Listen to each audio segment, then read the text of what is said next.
Last week, Representative Turner, along with other organizations, filed a petition for the Commission to adopt an emergency rule prohibiting the disconnection of low-income, elderly, and critical care customers.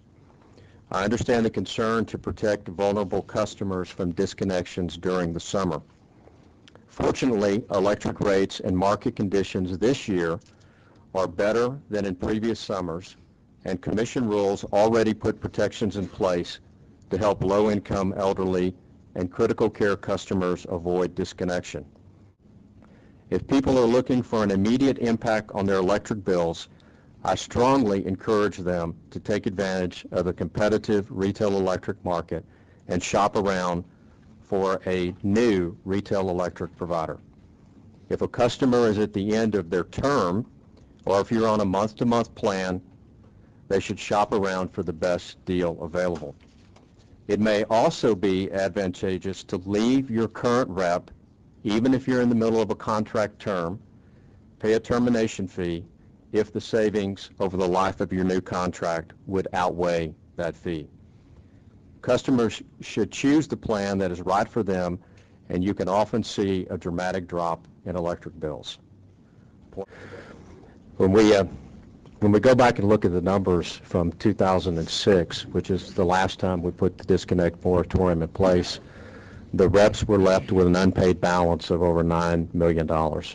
And it's not our obligation here to make sure that they stay profitable, but the more reps that we have competing against each other for your business, the lower prices will be. And I think the last thing I would say is if a person is not required to pay anything for a couple of months, rather than having a bill that's $200 and then $300 and $300 and then starts to come back down at the end of the summer, they end up with a bill in October and November that's $700, $800, $900. And as they begin to pay that off, if they're able to pay that off, they're still behind when the hot weather starts again. Therefore, I do not believe that this is an emergency situation that requires immediate action by the Commission at this time.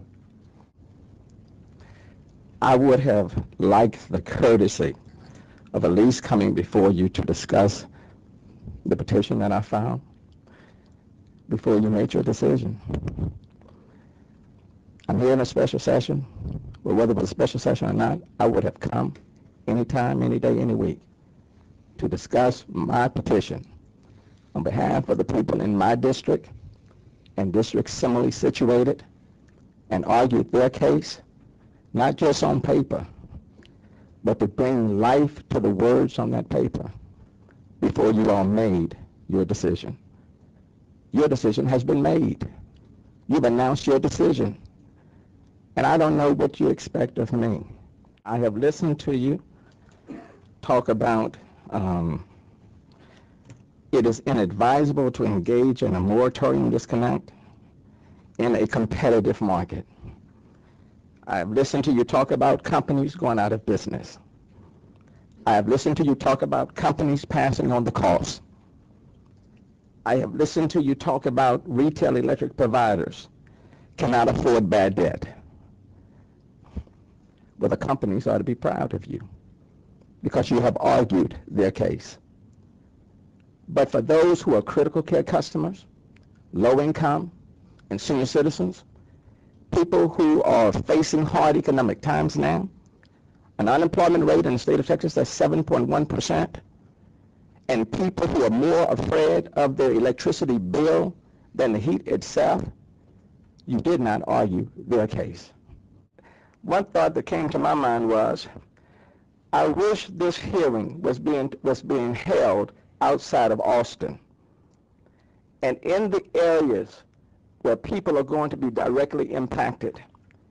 And I wonder what sort of response you would get from them as they listen to you argue your position that you're opposed to the moratorium.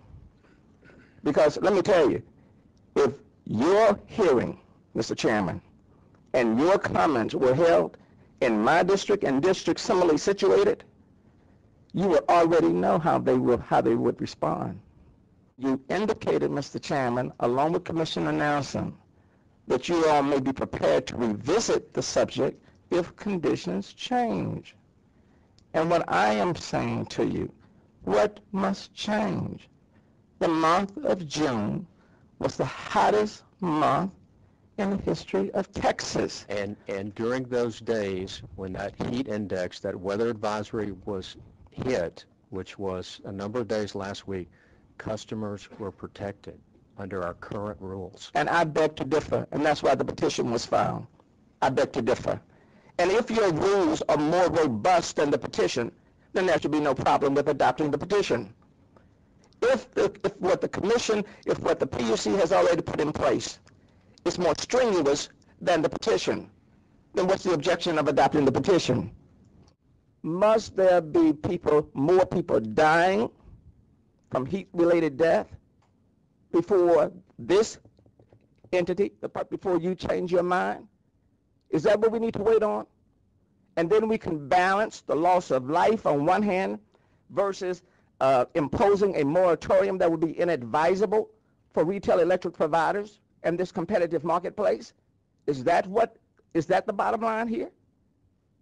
That we are more fearful of hurting retail electric providers than providing assistance for people who are operating on the margins of life and who can barely pay their bills? And this is the agency, the Public Utility Commission, by statute that we have put in place to address not only the concerns of the industry, but the concerns of Texans who are working every day. I believe you have failed.